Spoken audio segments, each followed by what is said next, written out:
Hello दोस्तों, स्वागत है आपका एक बार फिर से मेरे यूट्यूब चैनल पे। उम्मीद करता हूँ सभी अच्छे होंगे। देखो, मैं आपकी जीके करवा रहा हूँ जम्मू कश्मीर की। इससे पहले हमने 75 क्वेश्चन कर लिए थे। आज का हमारा 76 से 100 क्वेश्चन तक है, ठीक है।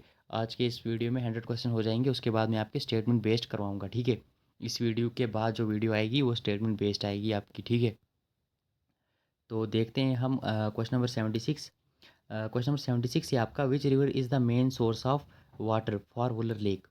इनमें से कौन सी ऐसी रिवर है जो मेन सोर्स है किसका, वुलर लेक का, मतलब वुलर लेक को वाटर सप्लाई करती है। कौन सी ऐसी लेक है? तावी है, जहलुम है, चिनाब है या रावी? देखो, मैंने आपके पहले करवा के रखे हैं, आपको खुद सॉल्व करना है, ठीक है। मेरे से पहले आपको खुद ट्राई करना है आंसर करने का। बताओ। इसका राइट आंसर ऑप्शन बी हो जाएगा, जहलुम, ठीक है। क्वेश्चन नंबर 77 देखो आप।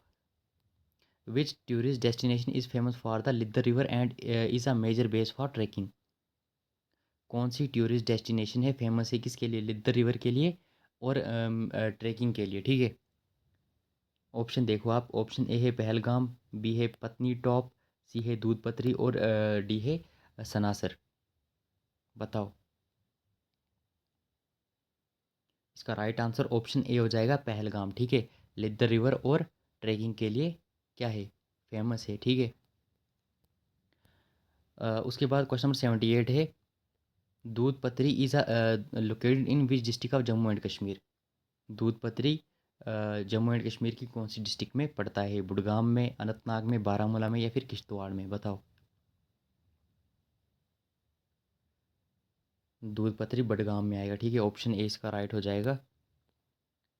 उसके बाद क्वेश्चन नंबर 79 है। 79 है आपका, Aharbal is a famous tourist destination of which district. Aharbal famous tourist destination है कौन सी डिस्ट्रिक्ट की? कुलगाम की, कुपवारा की, बांडीपुरा की या फिर सांबा की? बताओ।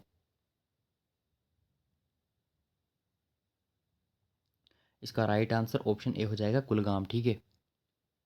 क्वेश्चन नंबर 80 देखो। क्वेश्चन नंबर 80 है हमारा, पत्नी top is situated on in which district. पत्नी टॉप कौन से डिस्ट्रिक्ट में पड़ता है? बताओ। उधमपुर में, रियासी में, डोडा में या फिर रामबन में? उधमपुर इसका राइट आंसर हो जाएगा, ठीक है। उसके बाद क्वेश्चन नंबर 81 है, Sanasar is primarily known as a destination for which type of tourism. Sanasar किस टाइप के टूरिज्म के लिए जाना जाता है, ठीक है, ये बताना है आपको। Adventure tourism, desert tourism, coastal tourism या फिर इंडस्ट्रियल टूरिज्म, ठीक है। क्वेश्चन नंबर 81 है आपका। इसका राइट आंसर ऑप्शन ए हो जाएगा, एडवेंचर टूरिज्म के लिए जाना जाता है सनासर, ठीक है। उसके बाद क्वेश्चन नंबर 82 देखो। क्वेश्चन नंबर 82 है, which tourist place is famous for its alpine meadow and the Lidder valley. Alpine meadow and Lidder valley के लिए कौन सी टूरिस्ट प्लेस फेमस है? पहलगाम, जम्मू, कठुआ या फिर अखनूर? बताओ। इसका राइट आंसर ऑप्शन ए हो जाएगा, पहलगाम, ठीक है। उसके बाद क्वेश्चन नंबर 83 है हमारा, the Gulmarg gondola is a major attraction associated with which activity. Gulmarg gondola किस टूरिस्ट एक्टिविटी से जुड़ा हुआ है, ये बताना है आपको। Cable car tourism, river crisis, desert safari या फिर सी ड्राइविंग?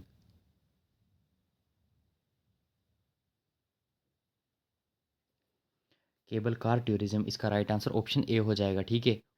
उसके बाद क्वेश्चन नंबर 84 है हमारा, which tourist destination literally means meadow of gold. कौन सी ऐसी टूरिस्ट डेस्टिनेशन है, ठीक है, जिसका लिटरली मतलब निकलता है मिडिव ऑफ गोल्ड। देखो, इंपॉर्टेंट क्वेश्चन है और मैंने आपको पहले भी करवा के रखा है ये। ऑप्शन है आपका, गुलमर्ग, सोनामर्ग, पहलगाम या फिर यसमर्ग? बताओ। इसका राइट आंसर ऑप्शन बी हो जाएगा, सोनामर्ग, ठीक है। उसके बाद क्वेश्चन नंबर 85 है आपका, which tourist destination literally means meadow of flower. अब बताना है मिडिव ऑफ फ्लावर्स, ठीक है, किसको कहा जाता है, कौन सी टूरिस्ट डेस्टिनेशन का लिटरली मतलब ये निकलता है। सोनामर्ग, गुलमर्ग, पहलगाम या फिर दूध पत्री? सोनामर्ग का तो अभी हमने पढ़ लिया, ठीक है, मिडिव ऑफ गोल्ड कहा जाता है सोनामर्ग को। अब बताओ, ये तीन ऑप्शन है आपके पास, बताओ इसका राइट आंसर। इसका राइट आंसर ऑप्शन बी हो जाएगा, ठीक है, गुलमर्ग। उसके बाद क्वेश्चन नंबर 86 है हमारा, Salal hydro electric project is constructed on which river. Salal hydro electric project कौन से रिवर पर बना हुआ है, ये बताना है। जहलुम पे, चिन्नाब पे, तावी पे या फिर रवि पे। चिन्नाब, ठीक है। सलाल हाइड्रो इलेक्ट्रिक प्रोजेक्ट कहाँ बना है? चिन्नाब रिवर पे। उसके बाद क्वेश्चन नंबर 87 देखो, अगर कोई भी डाउट है तो वो कमेंट बॉक्स में आप मेरे को पूछ सकते हो, ठीक है। Dulhasti hydro electric project is associated with which river. Dulhasti hydro electric project कौन से रिवर से जुड़ा हुआ है? चिनाब से, जहलुम से, रवि से या फिर तावी से, बताओ। इसका राइट आंसर ऑप्शन ए हो जाएगा, चिनाब, ठीक है। उसके बाद क्वेश्चन नंबर 88 है आपका। देखो मैं फास्ट फास्ट करवाऊंगा क्योंकि वीडियो लॉन्ग हो जाती है। क्वेश्चन नंबर 88 है, उड़ी hydro electric project is located on which river. उड़ी हाइड्रो इलेक्ट्रिक प्रोजेक्ट कौन से रिवर पे बना है? चिनाब पे, जहलुम पे, रवि पे या फिर इंदस पे। पहले भी मैंने आपको करवाया था। इसका राइट आंसर ऑप्शन भी हो जाएगा, जहलुम, ठीक है। क्वेश्चन नंबर 89 है आपका, Kishan Ganga hydro electric project is associated with which river. Kishan Ganga hydro electric project कौन से रिवर से जुड़ा हुआ है? किशन गंगा इसका राइट आंसर हो जाएगा, ठीक है। इजी क्वेश्चन है। किशन गंगा आपको ऊपर भी दिख रहा है, नीचे भी है। हाँ, स्टेटमेंट में थोड़ा हो सकता है ऊपर नीचे, लेकिन याद रखना, ठीक है। उसके बाद क्वेश्चन नंबर 90 है, the major power project of JNK are specially important because they contribute to which sector. कौन से सेक्टर को कंट्रीब्यूट करते हैं, ये बताओ। JNK के मेजर पावर प्रोजेक्ट सबसे ज़्यादा किस सेक्टर की डेवलपमेंट में इंपॉर्टेंट हैं, ये बताना है। Energy and economy development, marine and transport या फिर कोस्टल फिशिंग, डिजर्ट एग्रीकल्चर। इसका राइट आंसर ऑप्शन ए हो जाएगा, एनर्जी एंड इकोनॉमिक डेवलपमेंट, ठीक है। एक बार कमेंट बॉक्स में मेरे को बता के जाना आपने कितने करेक्ट किए। क्वेश्चन नंबर 91 है, the Jammu Srinagar national highway is presently designed as which NH। Jammu Srinagar का जो नेशनल हाईवे है वो डिज़ाइन किया गया है कौन से NH से? NH1, NH44, NH7 या फिर NH27, बताओ। नेशनल हाईवे का बताना है।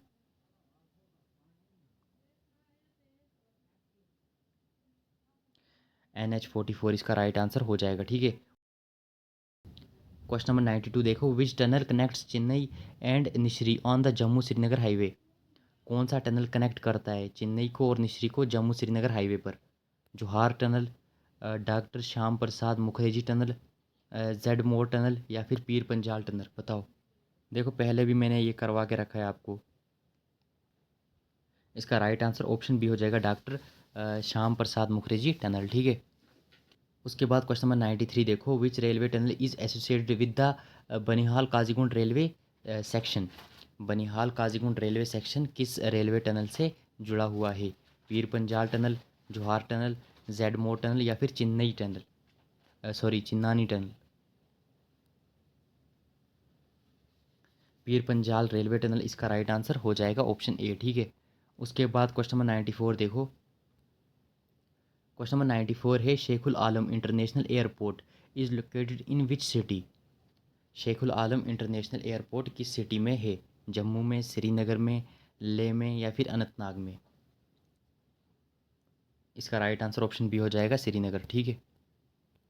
देखो मेरे से पहले आप करने का ट्राई करो। अगर मैं जल्दी आंसर शो कर रहा हूँ तो थोड़ा वीडियो को पास भी कर सकते हो आप। उसके बाद क्वेश्चन नंबर 95 है हमारा, Jammu airport is also known as which airport. Jammu airport को किस नाम से जाना जाता है? Kushok Bakula airport, Jammu civil airport, Sheikhul Alam airport या फिर कारगिल एयरपोर्ट, बताओ। इसका राइट आंसर ऑप्शन बी हो जाएगा, जम्मू सिविल एयरपोर्ट, ठीक है। क्वेश्चन नंबर 96 है आपका, the Indus water treaty was signed between India and Pakistan with the assistance of which organization. Indus water treaty India और पाकिस्तान के बीच में किस ऑर्गेनाइजेशन के असिस्टेंस से हुई थी? UN के, वर्ल्ड बैंक, IMF या फिर एशियन डेवलपमेंट बैंक। देखो पहले भी मैंने आपको करवा के रखा है। राइट आंसर हो जाएगा वर्ल्ड बैंक, ठीक है। उसके बाद क्वेश्चन नंबर 97 देखो। क्वेश्चन नंबर 97 है, under the Indus water treaty which 3 rivers were allocated primarily to India? Indus water treaty के तहत कौन सी 3 रिवर्स प्राइमरली इंडिया को एलोकेट हुई हैं? कौन सी इंडिया को दी गई थी इनमें से रिवर? ऑप्शन ए है आपका इंडस, झेलम, चिनाब, रावी, बीस, सुतलज। झेलम, रावी, चिनाब या फिर चिनाब, बीस, सुतलज, बताओ। पहले भी मैंने आपको करवाया था, रावी, बीस और सुतलज दी गई थी इंडिया को, ठीक है। अगर आपको नहीं पता, एक बार जाके वो वीडियो चेक करके आओ, आपको आराम से आप सॉल्व कर लोगे ये क्वेश्चंस, ठीक है। उसके बाद क्वेश्चन नंबर 98 है आपका, the right to information act 2005 primarily promotes which principle? Right to information act 2005 कौन से प्रिंसिपल को प्रमोट करता है, ठीक है, ये बताना है आपको। देखो पहले भी मैंने आपको करवाया था, इजी आंसर है ट्रांसपेरेंसी एंड अकाउंटेबिलिटी, ठीक है, इसका राइट आंसर हो जाएगा। उसके बाद क्वेश्चन नंबर 99 है जो कि आपका होमवर्क रहेगा। क्वेश्चन नंबर 99 है, under the RTI act the normal time limit for providing information is generally? RTI act के तहत जो नॉर्मली इंफॉर्मेशन प्रोवाइड की जाती है, मिनिमम कितने दिन में प्रोवाइड की जाती है, ठीक है, नॉर्मली, ठीक है, नॉर्मल टाइम लिमिट बताना है आपको। इमरजेंसी होती है तब तो मतलब 24 घंटे के अंदर भी प्रोवाइड कर सकते हैं मतलब वो लोग। तो आपको नॉर्मल बताना है, नॉर्मल कितने डेज़ लगते हैं, ठीक है, कितने दिन लगते हैं। आज का हमारा लास्ट क्वेश्चन है, इसके बाद हम स्टेटमेंट बेस्ड क्वेश्चन करेंगे। अगर आपको वीडियो थोड़ी सी भी अच्छी लगी हो तो वीडियो को लाइक और चैनल को सब्सक्राइब जरूर करें। और एक बार मेरे को बता के जाना, जो स्टेटमेंट बेस्ड मैं आपके करवाऊंगा, सीधा टेस्ट करवाऊँ या फिर आपको पहले मैं अच्छे से समझा दूँ किस हिसाब से आते हैं, ठीक है। कमेंट बॉक्स में एक बार मेरे को बता के जाना। क्वेश्चन नंबर 100 है आपका, which sector is described by the J and K horticulture department as a fundamental strength of the UT economy? बताओ। J and K horticulture department के अनुसार यूटी की इकॉनमी की फंडामेंटल स्ट्रेंथ कौन से सेक्टर है, ठीक है। इसका राइट आंसर ऑप्शन ए हो जाएगा, हॉर्टिकल्चर ही, ठीक है। तो उम्मीद करता हूँ वीडियो आपको अच्छी लगी होगी। अगर वीडियो आपको अच्छी लगी हो, देखो ये आंसर की है आपकी, ये आपका पीडीएफ है। अगर आपको पीडीएफ चाहिए तो कमेंट बॉक्स में एक बार बता देना, मैं प्रोवाइड करवा दूंगा आपको फ्री में, ठीक है। आपको कोई पैसा नहीं लगेगा, फ्री में आपको पीडीएफ मिलेगा, आराम से आप पढ़ सकते हो। अगर वीडियो अच्छी लगी हो, वीडियो को लाइक और चैनल को सब्सक्राइब जरूर कर दें, बस मैं इतना ही चाहता हूँ, ठीक है।